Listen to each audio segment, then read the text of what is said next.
Welcome back to the Vegans Who Lift podcast. We are your favorite vegans.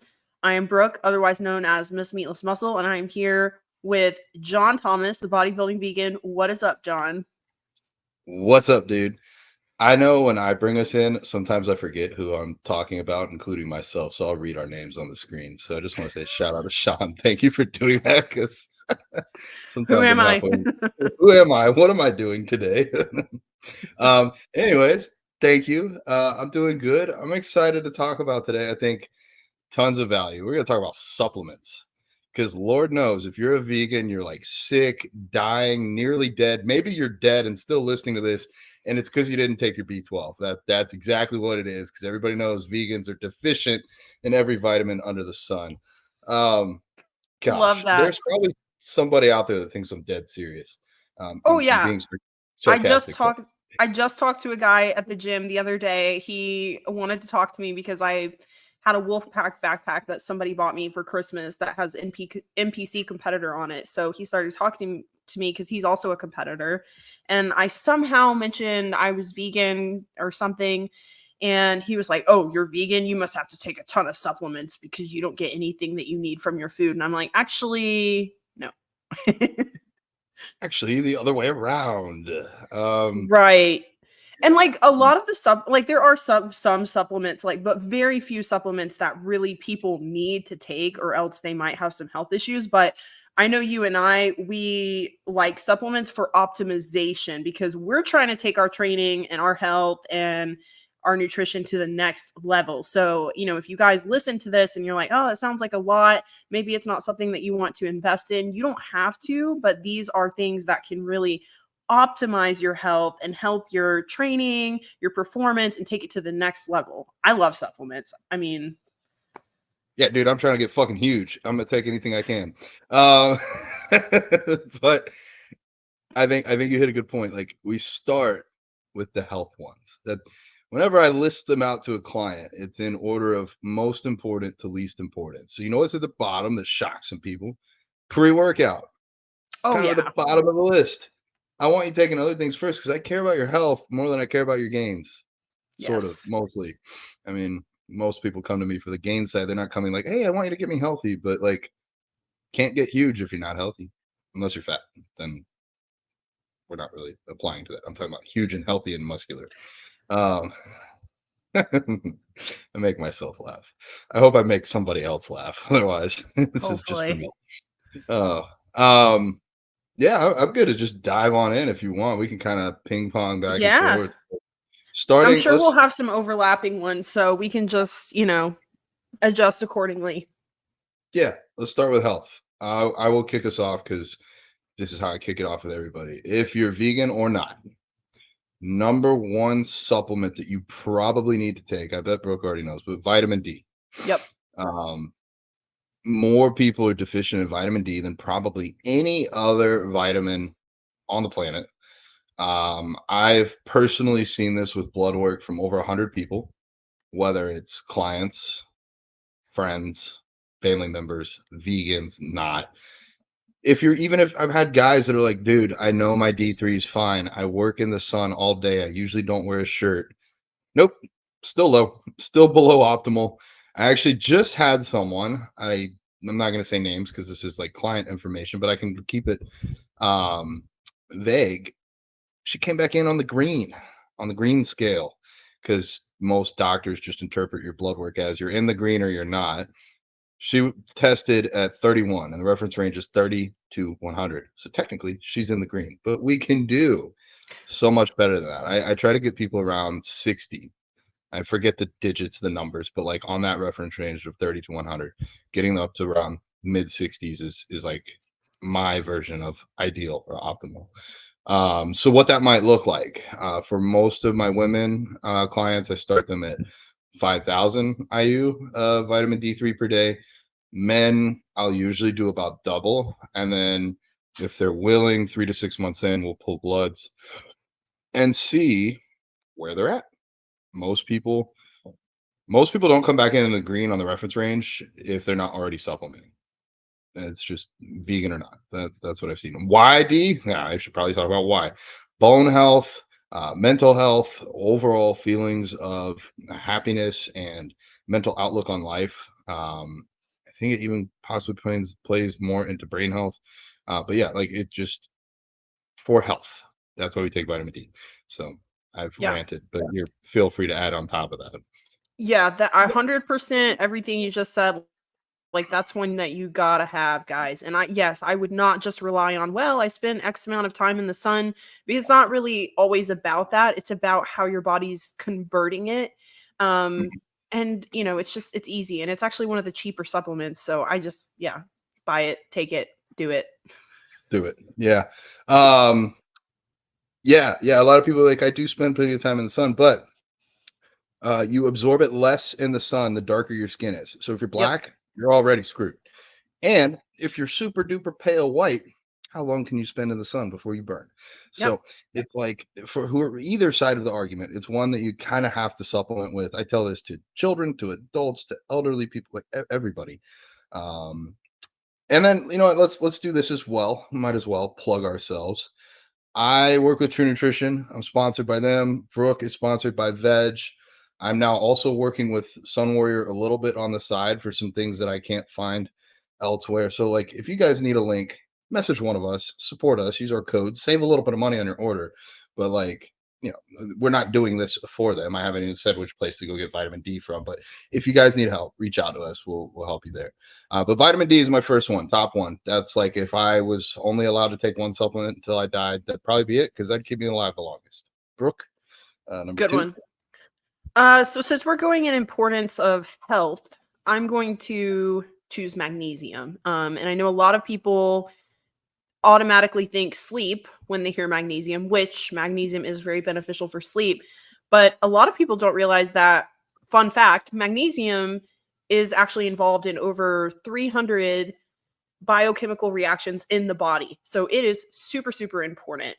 It helps convert your food to energy. It helps regulate your heart function and blood pressure. It helps lower blood glucose levels. It's involved in making bone, protein, and DNA. And it's also really beneficial for digestive health. So that's actually how I stumbled upon supplementing magnesium, is when I had my digestive issues. Um, Magnesium was life saving because it actually pulls water into your GI tract, so you're able to like go to the bathroom easier. So there's just so many different health benefits to magnesium, and it's one of those things that, like, you really can't go overboard with it. And there are several different types of magnesium, so it really just depends on what you're taking it for. So you want to look into the different ones. But if we're just going off of like general health, I would say that would definitely be in like my top 3. Hell yeah, that's funny. I take it every day, and I forgot to include it in the list. That's why I do this with you, because anywhere that one of us falls short, the other one always picks it up. Do you have a dosing recommendation for magnesium, like in milligrams per day, or what do you personally do? I think people should just start with like 200 milligrams and see if that does the trick. I mean, I do like 600 milligrams a day, but that's what works for me. Now, some people, that may be too much for you. You may be going to the bathroom too much. So Mhm. just figure out what works for you. I think 200 is like a good place to start. Hell yeah, we are so in sync. I was going to say 200 to 600. Probably start on the lower side, work your way up. I like to take it about an hour before bed. It calms me Yep, down. me too. It's also an electrolyte. So if you ever Yes. take an electrolyte blend, look at it. If it doesn't have at least some magnesium, it's probably not a good product. It's not doing what it's supposed to do. As far as the actual types, because there's a lot of them. Yeah. Magnesium oxide is not good. It's like if you go to Walgreens and get the cheapest one, they'll have that on the shelf, but it doesn't absorb very well. So I believe magnesium glycinate is a strong one to get. Yep. Um, and there might be like a chelated magnesium out there as well, but those would be top ones that I can think of off the top of my head. If not, I could pull Yeah. some There's links. magnesium citrate as well. That's the one that's commonly used for sleep. So I know a lot of people love that calm supplement. They sell like a huge thing of it at Costco and Sam's. That is magnesium citrate. And it's kind of like a step above magnesium oxide. But it is like kind of a little bit on the cheaper side. So I would say the glycinate is probably the best way to go. But yeah, I mean they all are kind of a little bit different. So I would look into it, based off what you need. But yeah, magnesium is awesome. Heck yeah. Um, I actually pulled out some supplements while we were getting set up for this so I could turn and look. I just sticking to like what I offer clients. I do also think vitamin K, vitamin Yes. K2 is definitely really important to get. And there is a specific form, I believe it is MK7 is the specific form. This does a few things. One, take it when you take your D3. It will help you absorb that better. And two, if you're on the darker side of the journey, or if you just value heart health, it helps to decalcify your arteries. And basically, what that means in layman's terms is it prevents your arteries from getting as stiff, leading to strokes, blood clots, heart attacks. So, another good one, I think it's 100 micrograms of that one per day. This is going off the top of my head, but I think that's about where I would put most people for that. You're not going to see crazy gains in the gym, just might live a couple years longer. So why not? Exactly. So that was your second one? Yeah, that was my second Okay. one. Bring us to number Okay. 3, and then you'll do number 4. Okay, so for number 4, and we're keeping health in mind, I would say zinc. And zinc, I think, is a little bit underrated, and it's also one of those things that may be a little bit more challenging to get on a vegan diet. Now avocado does have zinc, and I'm trying to think of some other food sources, but we're talking about supplements, so that doesn't matter anyways. But zinc is found so who cares? Zinc is found in cells all throughout our body, and it helps our immune system fight off, invading bacteria and viruses. And it's also like magnesium used to make DNA and proteins. And I specifically mentioned zinc because it's so important for the gut lining. Like it is absolutely essential for gut lining. So zinc deficiency is linked to leaky gut, which is like basically where your gut barrier is a little bit weak and stuff can start to slide through and cause an immune response. And then, you have inflammation and all sorts of issues. So zinc, I think, is really, really good to incorporate. Most multivitamins have zinc. So just check and see. You don't need to like pile it on top because you can do too much zinc and then have a toxicity. But I think if you're, anywhere between like 20 milligrams to 50 milligrams, that's kind of a good spot to hang out.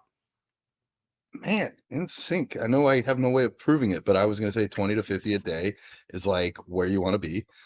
You are correct that it can be found in other things. I think it's found in some nuts. I could be conflating that I with think so too. selenium, but yeah, zinc is good. And for the men out there, if you have great normal healthy testosterone, taking extra zinc is not going to do anything. But if you're missing out on zinc, your body's not going to be able to produce testosterone as optimally or efficiently. So this has been shown in people that are zinc deficient. Once you add it back in, their testosterone levels do increase. So definitely want to pad your Interesting. baseline. Mm-hmm, I wonder mm-hmm. if it's the same with women, if it increases women's testosterone. I don't know. I know this was Hmm. back in my time of Look at it. pre-coaching when I was looking just for myself. But yeah, I believe I don't know why I wouldn't. Yeah. Um, I mean, it makes sense. Granted, yeah. And this is a good time, I think, to mention, like, as we're going through all these things and all you realize all these nutrients have different functions in your body. So, I mean, that's why it is really important to make sure, like people always say a calorie is a calorie, but not always. Like you want to make sure that you're eating healthy foods and, you are taking the right supplements if you need to. Like if you're in a big deficit and you can't eat all those foods, make sure you're supplementing because it's like you're saying, like one thing, it's a chain reaction of other things. So if you're deficient in zinc, like you could have more issues than just leaky gut. You could have low testosterone or, whatever, all sorts of different issues. So that's the important of staying on top of this stuff. Heck yeah. Zinc, zinc, zinc. I think that was all I had there. I will put in a disclaimer here. Like for most of these, at least for like vitamin D and for some of the others that we're going to talk about, you can get your bloods pulled. You can get your blood work done and find out exactly what you're deficient in or exactly what you need more in. And that's the best way to do it because otherwise you don't really know. I'm not against multivitamins. But I just think most multivitamins are underdosed, or they 100%. might be made with the inferior, like magnesium oxide would be in a multivitamin. In most, not all, but most. Another good one, shit, I'll go with this for number 5, vitamin B12, because some people are deficient in this. Some vegans are deficient in this, but I've never I've never had blood work done where I've been supplementing B12 that I can recall. Like, I used to take it when I was younger because everybody told me I had to. And then I had blood work come back where it was high. I was Yep. like, okay, I'll just cut it out. And it's always been very solid. Now, I do have soy milk, and I think they add some B12 to that. I do have some pre-workouts that add some B12.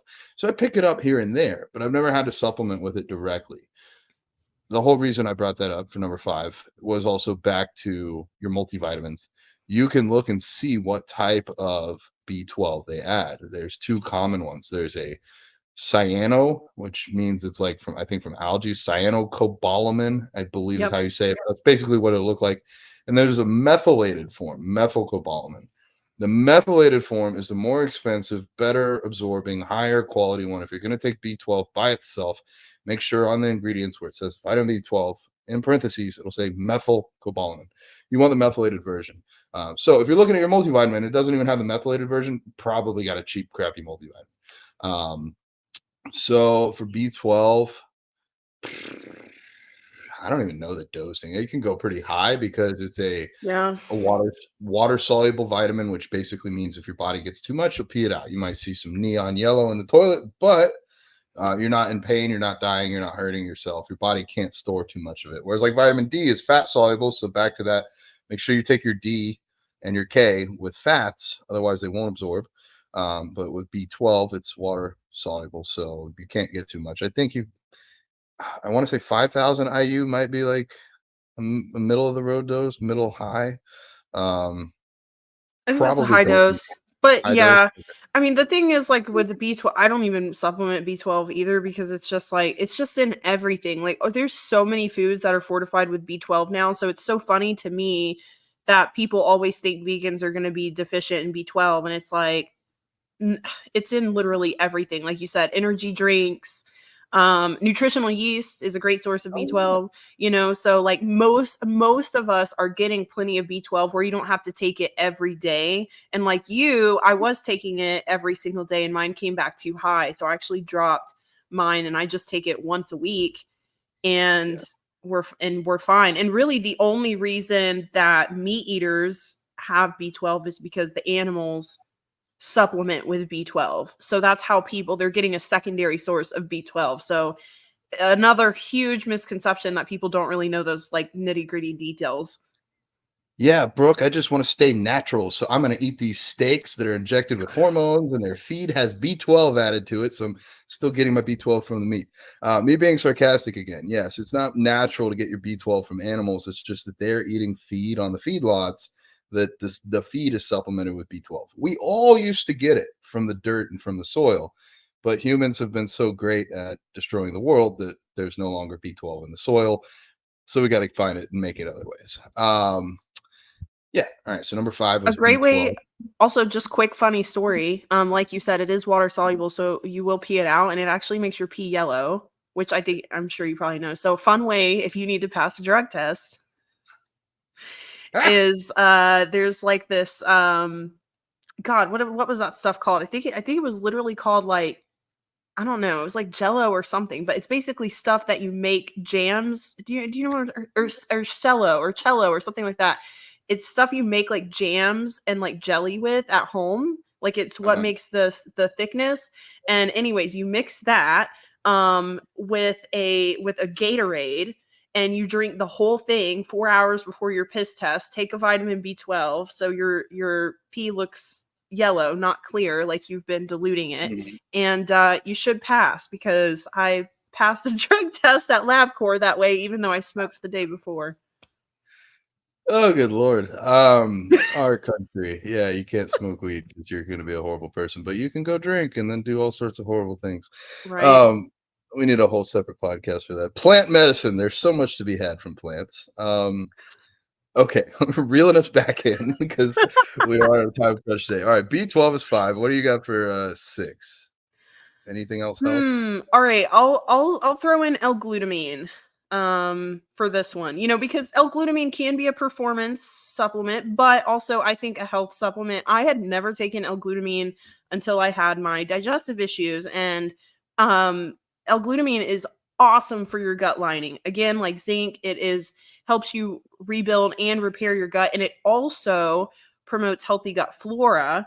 Also can help prevent atrophy, muscle atrophy, helps the immune system as well. So tons of benefits to L-glutamine. It's basically just an amino acid. And I do 5 grams a day on an empty stomach. Mix that with a little bit of aloe vera and lemon juice. Mhm. And it's not the best thing in the world. It doesn't taste great, so don't be expecting a yummy, delicious cocktail in the morning, but it is super healthy and you will experience a lot of good benefits from it. Hell yeah. Actually, again, filling in the gaps. I was going to forget that one. That is a good one to add. When I was younger, in my younger years, I'm like talking like 15. So, like, God, 16 years ago, I would drink glutamine because I was like, oh, this is going to help me grow and get so much bigger. But yeah, Brooke already explained. Like, it's not so much. It is an amino acid, so yes, it could be used towards building up muscle through protein, but it's also very prevalent in like protein powders or protein in general. So you get a lot of this amino acid through food. But when you take amino acids by themselves, they act on the body in different ways. And glutamine, as Brooke said, helps heal your gut. I personally do 15 grams in the morning with my morning health drink. I put that on my YouTube. I use glutamine, I use apple cider vinegar, lemon juice, aloe vera juice, and inositol, which is another B vitamin. And all of those help get me ready for the onslaught of calories I'm about to put my body through each day. I even put some in my intra workout drink because I think it helps with my digestion for my intra workout because I'm getting some carbs there. Um, I forget where I was going with this, but yes, glutamine. Anywhere from I think 5 to 15 grams at a time would be a sufficient amount. Yeah, doesn't taste good, but it works. So why not? Yep. Okay, so that's 6. Staying in that health and performance range. All right, I'm gonna have to steal this one. So we just talked about it, but creatine. Creatine is something, whether you're vegan or not, I'm gonna highly recommend. I tell my clients, well, I tell them exactly how much to take, but the rule of thumb that I use is about 3 grams of creatine for every 100 pounds of body weight. So if you're like a 100-pound girl, not very big, but you're lifting, 3 grams is probably plenty for you. 200-pound guy, you could probably get away with 6. You're like a 300-pound linebacker, we could do 9 or 10 grams a day. It's not going to kill you. As far as timing is considered, I don't think the timing. I've never personally noticed a very big difference. I usually will do it intra workout on my days off. I'll do it in the morning. I personally do like 6 to 8 grams a day on average. Is probably where I'm at. Like sometimes my pre workout has some in it, so like that'll give me a little bit extra. But I'm not really tracking that. There's no need to cycle on or off. There's no need to load. I've taken creatine every day for at least the last decade. What else am I missing here? Oh, you can get some of it through meat, but not enough to be at optimal performance levels. So some of my clients that do want to eat meat, they're still going to get supplemented with creatine because it works. It helps with short duration, explosive movements. So like a bench press or like 10 to 12 rep range, somewhere in there is going to be great. If you're a marathon runner, not going to do as much for you there from the physical side, but back to the health side, it's been shown to help with neurodegenerative disorders. That's a big word, like Alzheimer's, dementia, me because I can't remember shit. It helps with that.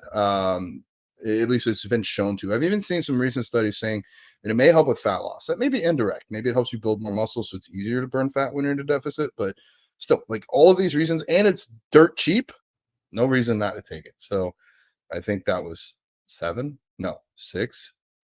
I Oh think we're man. on 7. I've lost count. So if I started, I'm odds. So 7. And now you can add anything Okay. you want to creatine, and then we'll go to 8.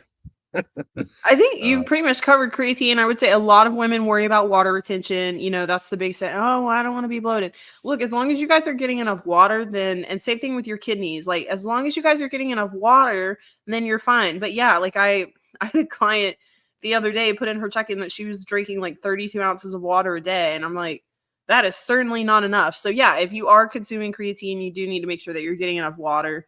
But you know, mostly it's going to fill out your muscles. It's not going to make you look bloated and puffy. So it's, and the benefits far outweigh a little bit of an uptick in the scale. So yeah. Oh yeah, yeah. Who cares what the scale says? If you're looking more jacked, that's what we want to be. Yeah. Yeah. There was like there was like some concern over creatine a long time ago. Back when I first started using it, this kid had died over the summer. This wrestler, he died while taking creatine. Everybody was like, "Oh my god, it's the creatine!" They're like, "Really, dude? This kid didn't drink water for 2 days and he was running outside in a trash bag because he was trying to make weight." I think high school wrestling is probably one of the least healthy sports in the world because you got kids trying to go through puberty, also starving themselves and not drinking water and Oh, training. I remember we had 3-hour wrestling practices, and by the end, we had two to 3 minute water breaks. That was it. Like they would expect us to go for 3 hours, hard training, sweating our asses off, and like you get 2 minutes to run to a water fountain. So, anyways, everybody looked at it like, "Oh my god, he was taking creatine and he died." It's like, yeah, he was, but he also wasn't drinking water, and that's what you need to live is water. So, yeah. people like to just sensationalize things and fearmonger, but Yeah. creatine's safe. Most studied supplement out there, more study than probably everything else on this list combined. So, at least as far as performance goes. So that was 7 creatine. I'm gonna hand it off to you. 8. We're kind of in that performance slash health arena now, probably Okay. where everybody's be interested. Um, you know, I would say, okay, so I'll say electrolytes. And I guess that kind of includes magnesium, potassium, and sodium.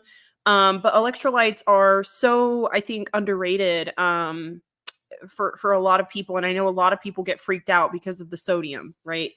And you know, sodium is not necessarily something that you guys need to worry about unless you have terrible high blood pressure and you're on medication for it. Like sodium is a crucial nutrient for our body. I get so tired of people who are doing no salt for absolutely no reason. Like they're perfectly healthy people, but they're avoiding salt. Like you need sodium for every single muscle contraction. So if you get a cramp in the gym, and we all know how much that sucks, and that can take you out, you probably need some electrolytes. You probably need some sodium, and that will kill that.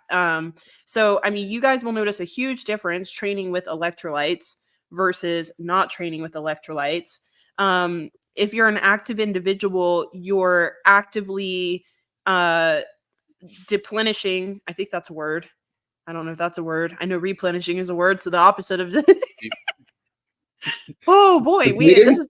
this is an interesting one today. Okay, anyways, but yeah, so you're actively losing electrolytes if you're an active person. So it's important to replenish those, and don't be afraid of the sodium. It's an important nutrient, especially for active individuals. I agree 100%. Salt has been demonized in the same way that fat was demonized, in the same way that carbs were demonized. And there's still a ton of misinformation out there that people just have no idea of. And then conversely, everybody thinks sea salt is like so super healthy. Like it's not a Oh, fucking miracle drug. It's not seriously. bad, but you know, a lot of people need iodine as well. So just use regular table salt that has iodine as well. Anyways, that's a Yes. whole other tangent. But yeah, sodium, I put it in all of my clients' intra workout drinks. And I think that's one of the biggest game changers of working with a coach and like trying something like with me at least. That's like probably out of all the things I get feedback on, they're like, "Oh my god, my workouts changed overnight." And it's like, yeah, you didn't have enough salt in you. Yeah. I based on body weight, I put anybody between 1 to 2 grams while they're training, and like grams of salt. That's 1,000 milligrams. Most people look at like a frozen dinner, and they're like, "Oh my god, 700 milligrams of sodium." It's like it's not that much, dude. It's really Yeah. not that much, especially if you're sweating and you're working. So yeah, electrolyte mixes have kind of hit a surge in the supplement community. You know, you can buy them, I'm sure. I know True Nutrition Carry One's Veg probably has one as well. If not, you can find them elsewhere. But like, look and make sure they actually have, if it's an electrolyte blend, a decent amount of sodium, like up to 1,000 milligrams a scoop, a decent amount of potassium, 200 to 400 milligrams a scoop. They'll usually include sodium, potassium, magnesium a little bit, and even maybe some calcium because all of those are electrolytes, as Brooke was saying. Electrolytes do two things for us in the gym. They prevent cramps. They also facilitate muscle contractions, the correct ones. You want to get a better pump, include sodium. So who doesn't want a better pump? And Um, just to hit off what I wanted to quickly mention the iodine too, because you brought that up. And that was actually iodine was on my list mhm. because so many people neglect iodine and it drives me crazy. And this was something actually my first bodybuilding coach, he only had me use pink salt and huge mistake, huge mistake.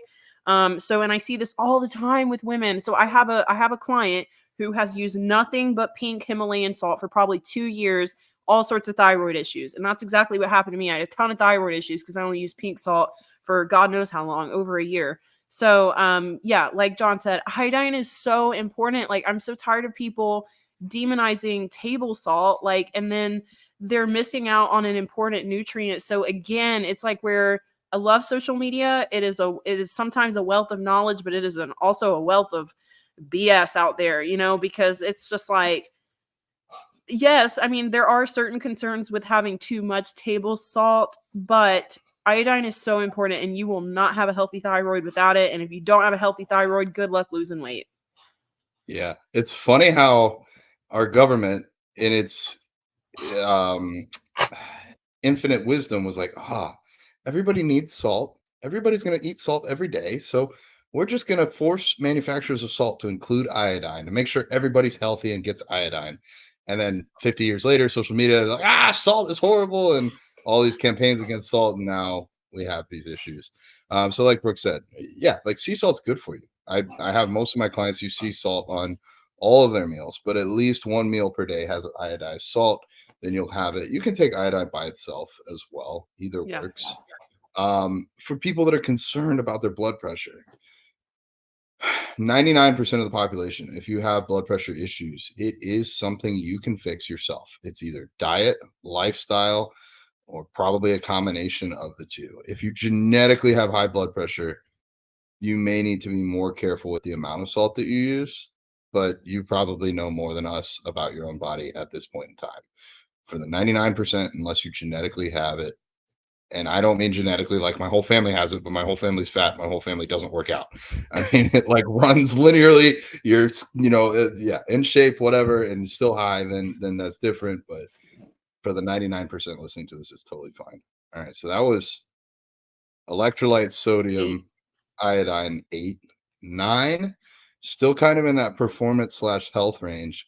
If you're on a high protein diet, one that is kind of like a little secret of mine, and you're having digestive issues, either excessive gas or bloating, and it's probably not like, oh, TVP doesn't work for me, I can't ever eat it, like I need to eat something else. It's just that your total food volume's high. Betaine HCl, I take 1 cap of that a day from the Now brand. No, 1 cap per meal, actually. Like any high protein meal, take that, and it seems to help produce more stomach acid to break down that protein. So that's one that I recommend. Betaine HCl. I never had heard of this until I started working with my current coach, and he's really big on digestion. Go figure. You want to be a 250 plus pound bodybuilder, you might need to digest all of that food you're eating. So, Oh, have yeah. you used it before, Burton? Yes, I had low stomach acid when I had SIBO, because my good bacteria that helped produce my stomach acid was really, really low. So I had to take that. So yeah, it can be very beneficial. And honestly, most vegans, we do have a lower amount of stomach acid because we don't have to break down animal products and dairy products that are highly acidic. So we just have a more alkalized system. So really, it is a really good supplement.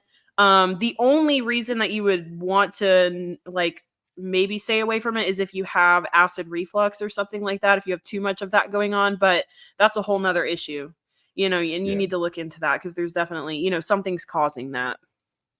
That actually makes insights here. I love how I can learn just from talking to you. A lot of people that come to work with me that want to become vegan bodybuilders, usually have already been vegan for a while. So their protein intakes are typically lower. But when we want to be a vegan bodybuilder, I push your protein up to what a conventional bodybuilder would use. So if you're used to a more alkalized diet, adding all that protein on top, even if it's vegan protein, probably a little bit of a lag there in your body's ability to digest it. So that's why this works great. Awesome. I'm learning. I knew it worked. Now I know why it works. Yeah. All right. So that's 9 betaine HCl. What do we got for 10? Okay, for 10, I think I'm gonna say I'm gonna go with you know what? I'm gonna go with essential amino acids, EAAs. I just love EAAs because for me, if I don't want to have to worry about like the complete proteins that I'm getting throughout the day, or if like let's say I'm traveling and I don't have complete 100% control over my food, I really like supplementing with EAAs. And I also want to make it clear EAAs are better than BCAAs. BCAAs are only a portion of all 9 of the essential amino acids. And typically, BCAAs are going to be the same damn price as EAAs. So you might as well just buy the essential amino acids, which are all 9, instead of, kind of wasting your money. So I would just say, yeah, EAAs, and I usually drink those intra workout. It just helps you cover all your bases because we don't always have complete proteins, and it just makes sure that you're getting all of those amino acids in. Agreed. Essential amino acids are highly digestible.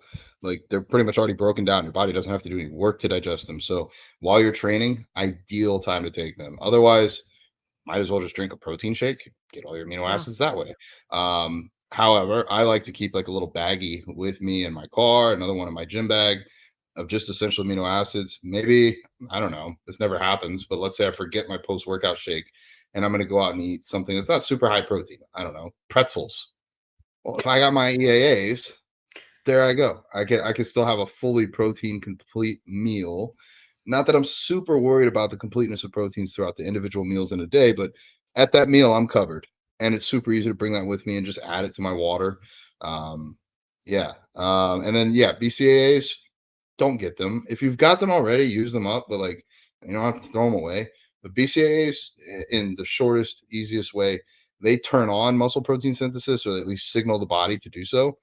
But what good is like turning on your car if you got no gas in the tank? With EAAs, you got all the gas you need to do what you're trying to do, which is build muscle. So it not only turns on muscle protein synthesis, it gives the fuel needed to do so. So yeah, great. Literally one of the ones I set on my counter. So we're right in alignment there.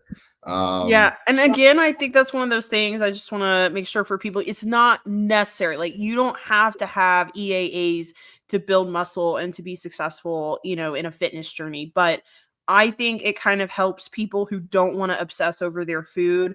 And like you said, in those crunch times, like you want to go out to dinner, but there's not something high in protein, or like when you're traveling and you just have to eat out, and the protein options for vegans eating out are shit. You just bring your EAAs with you, and that makes it really easy. So, you can get your essential amino acids from your food. Me personally, I don't want to have to obsess over how many grams of L-leucine I'm getting, and I don't want to have to do that. So I just take my essential amino acids and I'm good. Yeah, I would say so far this list has been in order of most to least important. Yeah. So if you've already ordered everything and take everything before the essentials and you're ready for the next step, that would be the next step. Don't go buy EAAs because they help build muscle, but neglect your vitamin D and neglect creatine and neglect other things that are beneficial for your health too. So EAAs are great. And on that note, I'll go to number 11, HBCDs, highly branched cyclic dextrin, or any other carb source that you can digest well while training. So I love highly branched cyclic dextrin. It's very, very easy on your stomach. You would think Gatorade is easy, but like when I'm taking 50 grams of carbs on a training day, intra workout, Gatorade will sometimes bother my stomach, but HBCDs, highly branched cyclic dextrin, does not. That also goes in with my EAAs. I mix it and my glutamine and my creatine. All that happens at the same time while I'm training. And my electrolytes. Wow, all of them. But you can get away with dextrose powder or Gatorade powder if you need to in a pinch. Or me the other day, actually me on this trip, I did not bring enough. I forgot I was training on an additional day. So I'm going to go grab some coconut water. That'll give me some of the electrolytes, and it will give me some carbs, and it digests while I'm training. It's just way more expensive, so I usually go highly branched cyclic dextrin. But that would be number 11 for me, more for performance. This is not for health at all. This is just for taking your performance to the next level, having some carbs while you're training. Nice. Yeah, I love that stuff. I just have like poverty carbs, so I'm not wasting any right now. Yeah. Yeah. Be like me and get 580 carbs a day, unless it's your high day where you get 800. It's Yeah. insane. All right, Yeah. should I add one more and then we do our listener question? Yeah. That put us at 12. Top 12 vegans who lift Okay. supplements at the time. This one's not necessarily performance, but it is very important, and I think something that a lot of vegans don't think about is your omegas, your omega-3s. So this is more of like a health one. But omegas are really important for like your cell membranes, and they support the interactions between cells. And they're mostly taken for reducing inflammation. So I know a lot of people focus on flaxseed and flaxseed oil. So that's a really good source for vegan omegas. But I supplement with vegan omegas because I just don't have the calories for flaxseed oil. I'm not going to waste 120 calories like that. So I just take them in a little capsule, and they are from flaxseed. Again, omegas are something that's really important if you want a healthy, balanced body. So, again, it's kind of like one of those things where I can kind of understand where people are like, you can't get everything you need from a vegan diet, because you can neglect a lot of these things if you just mindlessly eat a bunch of vegan junk food, for sure. But if you have a well-structured, properly balanced vegan diet, you can hit all of these markers or supplement if you need to. Yeah. So I really respect people that like maybe they have a strong opinion and then they change it because they actually did more research and they came to a better conclusion. So I really respect myself here because for like the last decade, I thought fish oil and omega-3s and all that was way overblown. Upon doing some more deep diving and trying to get out of the supplementing side of things, looking at the omega-3s from like algal oil, like algae oil, Yeah. there are, like you said, brain health, heart health, muscle protein synthesis, all these reasons that omegas are actually omega-3s is specifically really important. And you can get some from flax, but like Brooke said, it comes with a calorie cost. I put from almost all my clients, I put some flaxseed in, but also this is like the insurance is this omega. So if you've already got the other 11 things on the list, I get mine from Sun Warrior. I think Veg has some as well. So like you can DM Yeah. me or Brooke for codes or links. But if you got everything else, this is another one. And I think even more so for health. So it's Yes. something I personally take and I just set on the counter so I wouldn't forget it. But you had the last one and you mentioned it. So you rock. This has been very in sync. Okay. All right. 12 top supplements of all time. Let's do the listener question. And then we got stuff to do. Let's So see. Is it going to I did play? not give When you're Sean. on a prep and you are having a bad week, you have a stressful week, and you start to fall off, maybe you fall off your diet or you fall off on your workouts, what are some things you do or some foods that you eat to help you get back on track? Good That's a great, question. And great thank you, question. Justin. Yeah, I was about to say, great question from a great person, Justin, aka Moonman Fitness, one of our academy graduates, and just an all-around freaking awesome guy. So, do you have any immediate thoughts there, Brooke, to his question?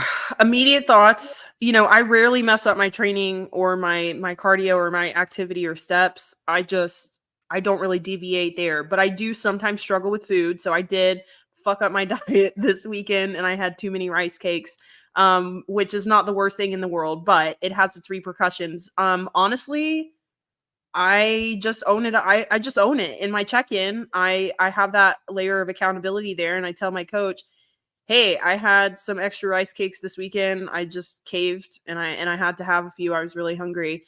And I just go about it, the same way. I just get right back to it. The next day I did everything I normally would. I did my cardio. I didn't increase my cardio. I didn't lower my calories. I didn't do anything extra. You could do that, but for me personally, it's just like, all right, let me just give 100% to the plan today and execute 100% today and just get right back to it.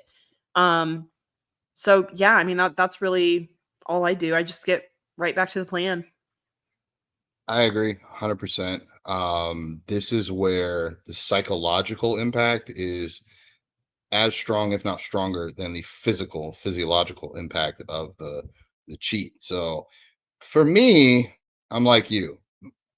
In all of my prep, I never missed my steps, not one day. Even on the day I got surgery, even the day my dad died, even the day I broke up with my ex, like still got my steps. Steps are easy. Well, Brooke Yeah. had a lot more steps than me, but like it, you can get your steps. I didn't miss a single cardio session, didn't miss a single training session. And actually, in my entire prep, I did not eat off once. However, as soon as that goal of prep was gone, I had some food issues. I had some big food issues. I was binge eating at least once a week, it seemed, for a while. And what I tell my clients and what I tell myself is, I don't hate you. It's okay to an extent. Let's do better and get back on your plan. Don't go kill yourself the next day and run 3 miles or 3 miles, 3 marathons. Like, don't go 3 hours of running. Like, don't try to work it off. Don't. I get clients all the time. Hey man, I went over my calories today. I think just tomorrow I'm not going to eat. Yeah. That sets you up for a mental fuckery to get you into this vicious cycle of binging and purging, trying to always fix the last mistake you made, and you work so hard to fix it that you go make the next mistake. And it's a very dangerous road to go down. So, like Brooke said, just back on your plan, get back 100%. And people are like, well, can I do extra cardio? And I'm like, no, just get back on your plan. For me, like recently, like I really probably ate more than I should have the other night, and I'm by the beach. I wanted to go walk anyways to kind of like settle my stomach. So it's not a punishment. It's more of like, I could put this food to a little bit of use, but it's not the same as like going to the gym and getting on the stairs and like, I'm going to work this off. Yep. Um, Yeah, you're so not going to yeah. punish yourself. Like don't punish yourself. And I used to live that cycle too. And my last coach, my first coach, he kind of perpetuated that cycle. Like if you were honest in your check-in and you were like, "Hey, I had a little bit extra Cheerios." Like I would have to go do an extra 20 minutes of stairs. It was awful. So I am lucky now that I have a really good coach who like he just said on my check-in, he's like, "Well, we probably would have dropped this week, but it's fine. Like let's just get back to it and you'll be fine. You'll drop this week. Not a big deal." So I think, it's like you said, you kind of have to take that morality out of it and like that sense of self-worth. We all make mistakes. The top athletes, like when I used to work out at a gym, like you work out with tons of IFBB pros. I knew an IFBB pro who ate an entire Costco jar of cashews and she had to go to the hospital because of all the fat. Yeah, it was an insane story. But like people make mistakes. We're only human. We have hormones that talk to us when we get really hungry. So that also helps me to know the physiological component that's going on. So I just don't say, you're bad. You're not disciplined. Like you're not good enough. No, there's also physiological things going on. But if you just leave it at that one day, like honestly, like me having like 4 rice cakes isn't really a big deal. If I had gone off the deep end and been like, well, I had 4 rice cakes, I might as well eat Oreos and then also have a brownie and then just screw it, who cares?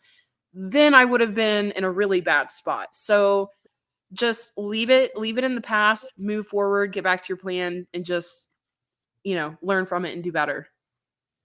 And you know what? Last thing, and then I'll shut up. If you're doing something hard, really, truly hard, probably going to make some mistakes along the way, and that's okay. Yeah. Nobody that has that doesn't follow a diet at all ever has that moment where they're like, well, I had 4 rice cakes over. It's like, well, you were eating Twinkies and 2 liters of soda all day anyways. Like nobody cares about 4 rice cakes. Like if you're a locked in competitor, shit happens. If you're doing hard work, shit sometimes happens. So Justin, anybody else listening, don't beat yourself up over the small stuff. Get back on plan. Don't create that binge and purge cycle. That's all I got. I know you got to run, Brooke. I gotta go get a meal because I'm about to go train. I know. I'm training late today like you are. I'm not used to it, so I gotta fuel up too. What are you gonna have? I had a savory breakfast this morning, so now I'm actually gonna have my protein cream of rice. Oh, we are such twins today. I'm gonna have protein cream of rice as well. I think I'm gonna add powdered peanut butter and strawberries to make it kind of like peanut butter and jelly rice, cream of rice. Yum. I All love right. it. I could eat breakfast all day. For real. Literally, breakfast is my favorite food. So, favorite food group. All right. Well, I know you gotta go. I gotta go.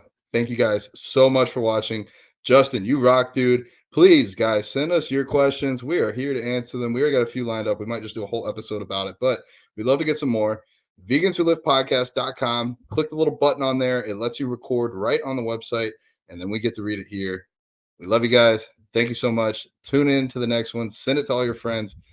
John and Brooke out. Catch y'all next time.